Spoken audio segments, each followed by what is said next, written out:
Au nom d'Allah, le miséricordieux, le tout miséricordieux. Chers frères et sœurs, que la paix d'Allah, sa miséricorde et ses bénédictions soient avec vous, et soyez les bienvenus dans ce nouvel épisode dans lequel je demande à Allah, le Très-Haut, d'ouvrir les poitrines et d'illuminer les cœurs. Nous avions parlé dans l'épisode précédent de l'histoire de Dhul Qarnayn, ce vertueux roi qui parcourut la terre pour inviter les gens à la religion d'Allah, exalté soit-il. Et parmi ces voyages, nous avions parlé de sa rencontre avec le peuple qui ne comprenait presque aucun langage. Et nous vous avions informé de quelle manière il construisit cette barrière avec la force qu'Allah lui a donnée. Il construisit la barrière entre les deux montagnes, et ainsi il bloqua une nation parmi les nations. Sais-tu de quelle nation il s'agit? C'est la nation malfaisante Yajouj et Madjouj. Les Yajouj et les Madjouj commettent du désordre sur terre. Leur malfaisance est immense, leur malfaisance est terrifiante. Et c'est pour cette raison qu'il les bloqua entre deux montagnes grâce à une barrière faite de fer et de cuivre. Quelle est l'histoire des Yajouj et Madjouj? D'où viennent-ils? Qui sont-ils? Comment sont-ils? Ils furent appelés Yajouj et Madjouj en raison du flamboiement du feu, ou pour l'eau saumâtre qui est riche en sel. Et c'est pour cela que si le désarroi parvient sur terre, comme il est cité dans le verset coranique, jusqu'à ce que soient relâchés les Yajouj et les Madjouj. Le nom Yajouj et Madjouj, c'est soit la terre qui s'agite, ou alors le feu qui s'excite, ou encore les eaux salées. Et seul Allah sait d'où vient le nom de Yajouj et Madjouj. L'essentiel est que c'est un peuple qui s'appelle Yajouj et Madjouj. Leur nombre est terrifiant. Ils sont très, très nombreux. Et il est rapporté dans un hadith que le prophète, alayhi salatu wassalam, a informé sur une des scènes du jour de la résurrection. Il dit, Allah, qu'il soit exalté, appellera Adam. Il dira, ô Adam, et Adam répondra, à ton service, à tes ordres. Autrement dit, il réagit favorablement à l'appel de son Seigneur. Et les gens écouteront. Allah lui dira, écarte les gens destinés à l'enfer. Il doit donc écarter les habitants de l'enfer, les éloigner des autres, les ranger. Et Adam, que la paix soit sur lui, sera au ciel. Il verra sa descendance destinée à l'enfer et sa descendance destinée au paradis. Allah dira donc à Adam, écarte les gens de l'enfer. Et Adam, alayhi salam, dira, et combien j'en écarte, ô Seigneur? Autrement dit, il ne connaît pas le nombre des gens de l'enfer. Et Allah, qu'il soit exalté, c'est lui le savant, c'est lui le sage. Alors Allah dira à Adam, regarde ce qu'il lui dira. Il dira, pour chaque 1000 personnes, prends 999 d'entre eux en enfer. Pour chaque 1000 personnes, 999 en enfer. Et un seul au paradis. Ce jour où le jeune deviendra vieux, où la mère qui allaite abandonnera son enfant par peur. Ce jour sera immense. Les gens seront terrifiés. Suite à cela, les compagnons dirent, ô messager d'Allah, et qui est cette seule personne parmi le millier? 999 en enfer et un seul au paradis. Qu'est-ce cela? Le messager d'Allah, alayhi salatu wassalam, dira donc, parmi Yajouj et Madjouj, 999, et parmi vous, un seul. Le prophète, alayhi salatu wassalam, les a rassurés. Parmi ce groupe qui est destiné à l'enfer, les 999, et parmi ce groupe d'humains, les 999 ne sont pas de vous. Ceux que Adam doit écarter, les 999, font partie du peuple de Yajouj et de Madjouj. Et rendez-vous compte que si eux sont 999 et nous, humains, 1, alors imaginez-vous combien seront-ils le jour où ils apparaîtront sur terre. C'est pour cela que lorsqu'il construisit la barrière, Dhul Qarnayn dit, ceci est une miséricorde de la part de mon Seigneur. Mon Seigneur m'a donné la possibilité de faire ceci. Ceci est une grâce d'Allah Tout-Puissant. Ce n'est pas moi qui ai construit la barrière entre vous et eux. Allah donna la force à Dhul Qarnayn, puis il dit,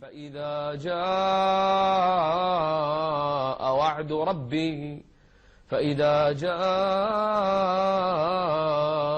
وعد ربي جعله دكا وكان وعد ربي حقا وتركنا بعضهم يومئذ يموج في بعض Ceci est un signe de la fin du monde.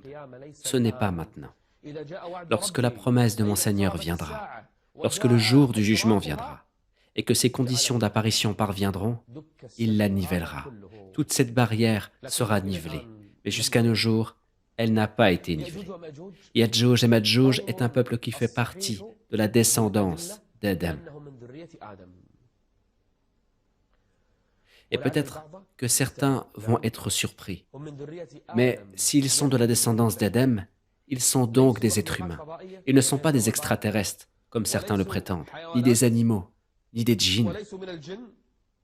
Non, ils font partie de la descendance d'Adam, alayhi salam, mais leur création est différente.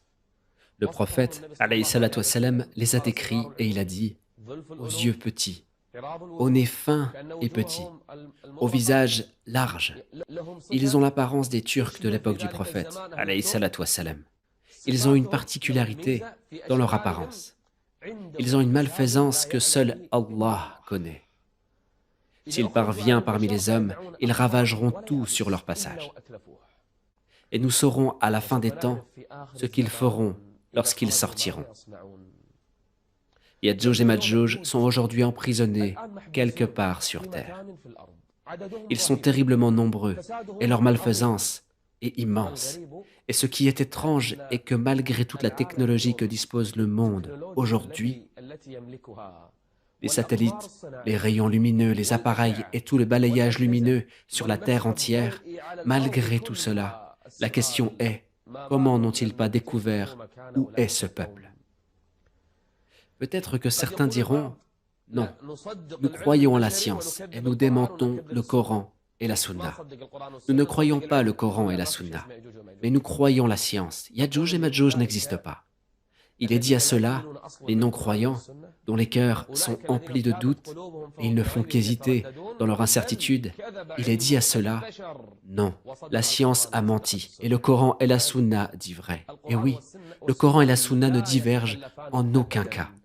Peut-être qu'aujourd'hui, nous ne les voyons pas, mais si Allah nous fait vivre, nous les verrons. Ceci est véridique. Et certainement, vous en aurez des nouvelles bientôt. Nous leur montrerons nos signes dans l'univers. Allah montrera ces signes à l'humanité. Et Yadjouj et Madjouj sortiront et Allah détruira ceux qui démentaient leur existence. Mais les croyants ne démentent jamais. Peu importe ce que Allah rapporte dans son livre ou dans la Sunna, ils disent « nous croyons et nous nous soumettons ». Nous nous soumettons par Allah. Peu importe ce que rapporte le Coran, c'est véridique. Et qui est plus véridique qu'Allah en parole? De plus, il est rapporté dans un hadith authentique que le prophète, alayhi salatu wassalam, et c'est un hadith authentique que nous avons, il ne prononce rien sous l'effet de la passion. Ce n'est rien d'autre qu'une révélation inspirée. Et Allah dit à propos du prophète, s'il avait forgé quelques paroles qu'il nous avait attribuées, nous l'aurions saisi de la main droite. Ensuite, nous lui aurions tranché la horte. Un jour, le prophète, alayhi salatu wassalam, entra chez une de ses épouses, Zaynab ben Jahsh, et il lui dit, malheur aux Arabes à cause d'un mal qui approche. Le malheur s'est approché, et malheur aux Arabes à cause de ce mal. La barrière de Yadjouj et Madjouj a été ouverte aujourd'hui, comme cela. Maintenant, la barrière a commencé à être érodée, fissurée. Et à l'époque du prophète, alayhi salatu wassalam, la barrière fut ouverte de cette taille. Zaynab, qu'Allah l'agréé, dit alors, « Ô messager d'Allah, allons-nous périr? Allons-nous périr alors qu'il y a des gens pieux parmi nous? Parmi nous, il y a des adorateurs, des dévoués, ceux qui font l'aumône, des jeûneurs et ceux qui se prosternent. Ceux-là ne seront d'aucune utilité à eux-mêmes. » C'est pour cela qu'il a dit, alayhi salatu wassalam, « Oui, c'est-à-dire que nous périrons alors qu'il y aura parmi nous des bienfaiteurs. Mais dans une condition, il faut que le mal prédomine.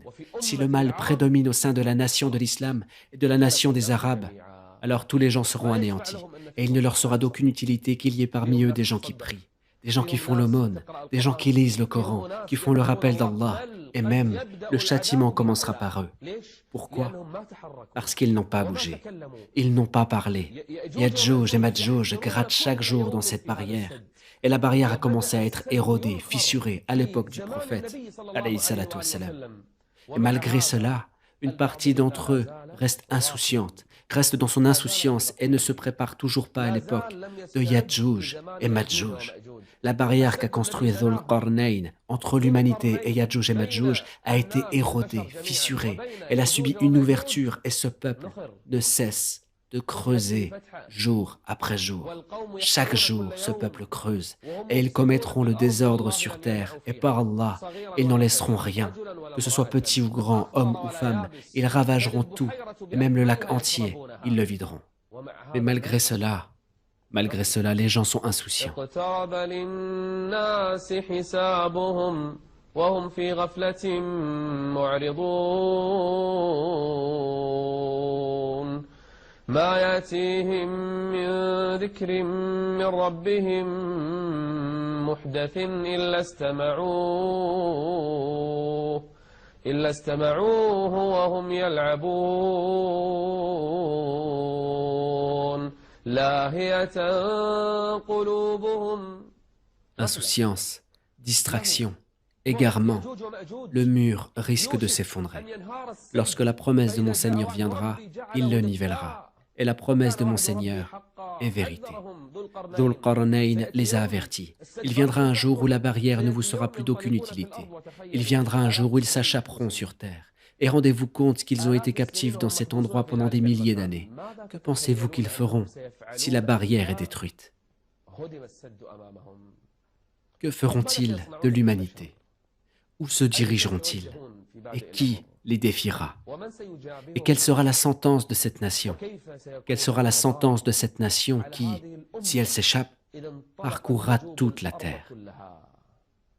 Yadjouj et Madjouj sont une épreuve envoyée par Allah, exalté soit-il, un examen pour l'humanité, pour voir qui patientera, qui supportera et qui se soumettra devant eux et qui leur fera face. Restez avec nous pour terminer l'histoire sur Yadjouj et Madjouj.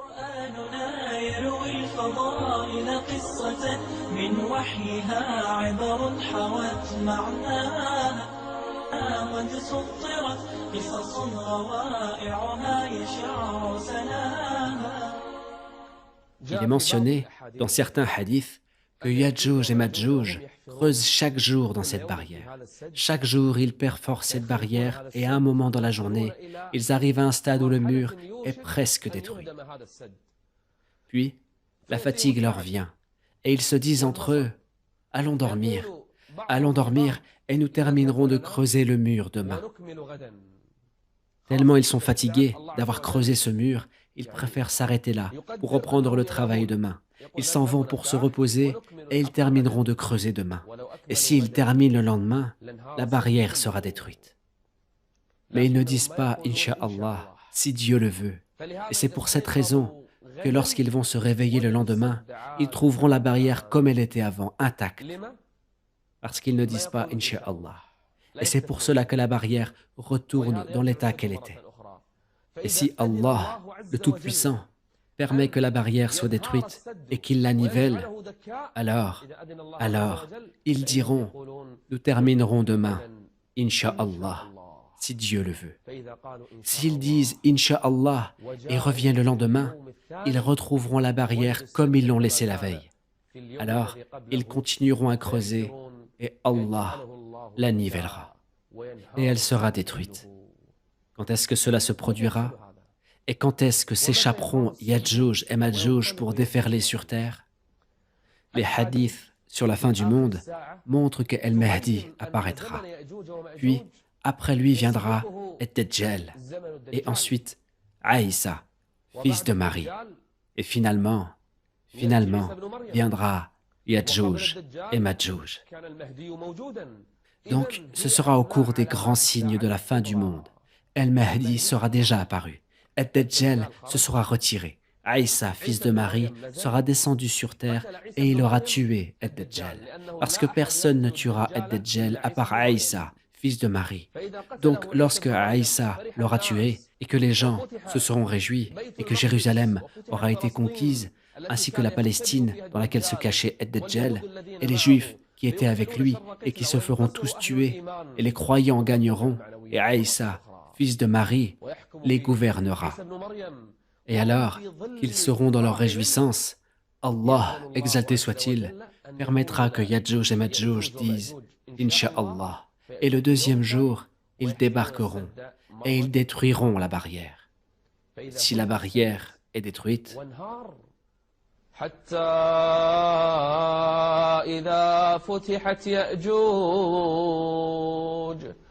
حتى إذا فتحت يأجوج ومأجوج وهم من كل حدب ينسلون ils ne laisseront pas un homme sans l'avoir tué, et ni un fleuve ou un lac sans l'avoir bu, et où ils passent, l'herbe trépasse. Ils sont dans la partie est de la terre, mais Allah est le plus savant.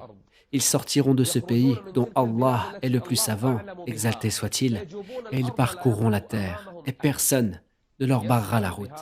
Et Aïssa, alayhi salam, va en être au courant, et il aura avec lui l'armée de croyants qui auront tué Ad-Dajjal et ses alliés. Dieu, Allah, inspira à Jésus, fils de Marie, Aïssa, alayhi salam, je viens de faire sortir des êtres que nul ne pourra combattre. Autrement dit, personne ne pourra combattre Djouj et Madjouj. Même Aïssa, alayhi salam, et ses soldats ne pourront rien faire face à eux. Ce sont Yadjouj et Madjouj. Et que doit-il faire alors? Allah dira, mets mes serviteurs à l'abri. Il doit fuir avec les croyants, les serviteurs d'Allah. Mais pour aller où?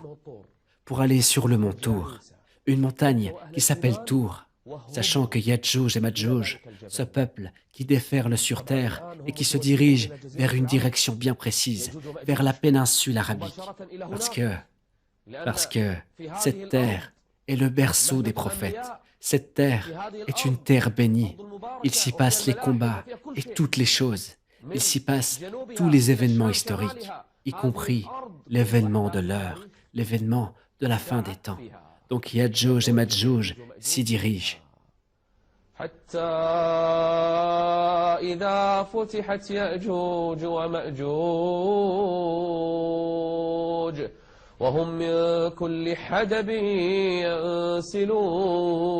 ينسلون. Imaginez-vous leur apparence. Ils sortiront d'entre les montagnes et ils iront de partout en se répandant sur la terre. فإذا جاء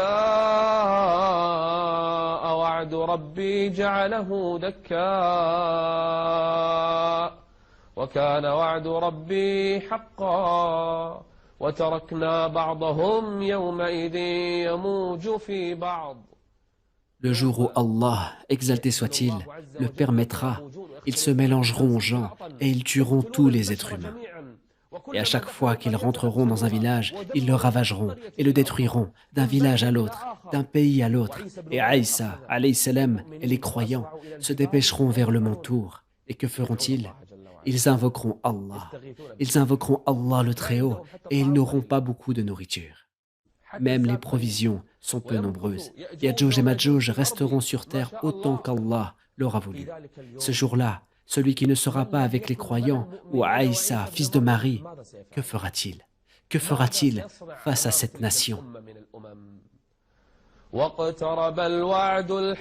Autrement dit, la sortie de Djouj et Madjouj. فإذا هي شاخصة أبصار الذين كفروا يا ويلنا قد كنا في غفلة من هذا بل كنا ظالمين. Les gens pleureront, les gens crieront, mais cela ne leur sera d'aucune utilité. Yadjouj et Madjouj arriveront à un lac qui s'appelle Tebariya, et ils commenceront à boire l'eau de ce lac. Ils boiront encore et chacun leur tour, car ils sont toute une nation. Ils boiront encore et encore, jusqu'à ce que le dernier d'entre eux arrive au lac et dise « Avant, il y avait ici de l'eau. Autrefois, il y avait dans ce lac de l'eau, mais le lac entier a séché. Il n'y a plus d'eau dans ce lac. » Ils se sont déplacés sur toute la terre. Imaginez, ils ne laissent ni nourriture, ni maison, sans y être entrés, et ni habitation, sans l'avoir pris d'assaut, ni une personne, sans l'avoir tué. Où ils passent, l'herbe trépasse. Mais qu'est-ce que c'est que cette nation? إن يأجوج ومأجوج مفسدون في الأرض Leur désordre est immense. Et Aïssa, fils de Marie, alayhi salam, implore alors son Seigneur le Très-Haut. Il lève ses mains au ciel et les croyants disent Amin. Ils implorent Allah. Ils implorent Allah et la nourriture commence à se faire rare chez eux. Et les provisions se sont épuisées. Et Aïssa, alayhi salam, implora son Seigneur pour qu'il débarrasse la terre du peuple de Yadjouj et Madjouj. Puis Aïssa, alayhi salam, ordonna à ses compagnons qui d'entre vous descend et s'informe de ce qui s'est passé? Sont-ils encore présents ou Allah les a-t-il exterminés? Qui d'entre vous descend et qui sera le meilleur d'entre vous aujourd'hui sur terre? Qui descend et sera mon compagnon au paradis? Personne. Les gens ont peur. Jusqu'à ce qu'un homme se leva, et il sera le meilleur en religion, en foi et en courage ce jour-là. Et alors il informa Aïssa, fils de Marie, alayhi salam, qu'il descendra. Et vraiment cet homme descendit d'où était Aïssa, fils de Marie. Il descendit de la montagne. Il descendit sur terre pour voir ce qui était advenu du peuple de Djouj et Madjouj. Et savez-vous ce qui est arrivé à cette nation? Ce qui est arrivé au peuple de Djouj et Madjouj? Allah, le Tout-Puissant, envoya sur eux un de ses soldats. Un ange? Non. Donc des anges?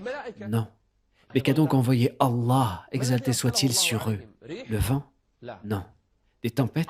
Non. Des volcans? Non. Des tremblements de terre? Non. Il envoya El-Neref.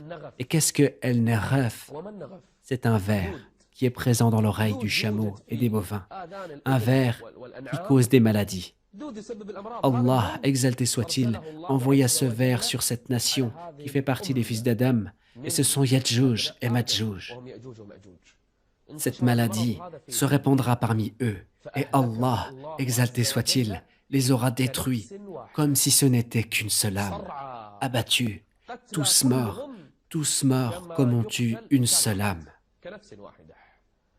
C'est-à-dire qu'ils ne mourront pas partie par partie, non. Ils mourront tous abattus, comme si ce n'était qu'une seule âme.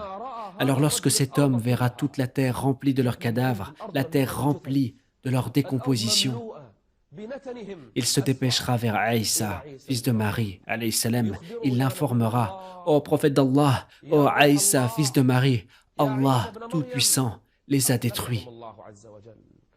Les gens de foi se réjouiront de la bonne nouvelle. Les croyants véridiques se réjouiront, et ils descendirent à nouveau de la montagne, sur terre, et trouveront la terre remplie de cadavres, à perte de vue. L'odeur empeste, les cadavres ont pourri, leur sébum et leur décomposition ont envahi toute la terre. Quelle vie sera donc à supporter sur terre? Il n'y a plus de vie possible. Aïssa, fils de Marie, alayhi salam, leva donc ses mains au ciel pour implorer Allah afin qu'il débarrasse la terre de leurs dépouilles et de leur sébum. Donc Allah le Tout-Puissant envoya des oiseaux. Il envoya des oiseaux, et ces immenses oiseaux sont venus pour porter ces cadavres. Et les gens regardèrent. Imaginez-vous, à la fin des temps, ces oiseaux portant ces cadavres et les éloignant. Ils portent ces cadavres et les jettent dans la mer pour nettoyer la terre. Mais la terre, malgré cela, n'est toujours pas propre. Il reste encore leur sang, leur pourriture. Les oiseaux ont soulevé les cadavres, mais la terre reste encore polluée. Alors Allah, le Tout-Puissant, envoya une pluie qui lava la terre entière, et la terre revint avec ses bénédictions à nouveau. Ceux-là sont un peuple qui fut appelé Yadjouj et Madjouj. Et comment s'en débarrasser?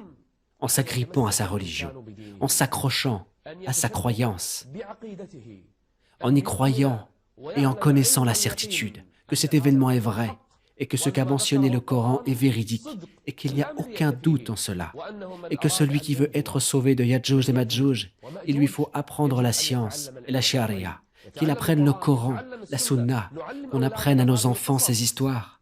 Peut-être qu'un jour, ils feront face à cette nation. et nul ne sera sauvé, à part ceux qui seront avec Aïssa, fils de Marie, alayhi salam. C'est lui qui gouvernera la terre à cette époque. Il tuera le porc et cassera la croix et enlèvera les taxes et répandra la justice et la sécurité entre les gens. Nul ne pourra faire face à Yadjouj et Madjouj. Allah, l'exalté, les détruira avec le plus méprisable de ses soldats, le ver qui s'appelle El-Naraf. Et nul ne connaît les armées de ton Seigneur à part lui. Une histoire parmi des histoires et une leçon parmi les autres, et une parole parmi d'autres. Nous vous retrouverons, si Allah le veut, au prochain épisode. Et en attendant, que la paix et les miséricordes d'Allah soient sur vous.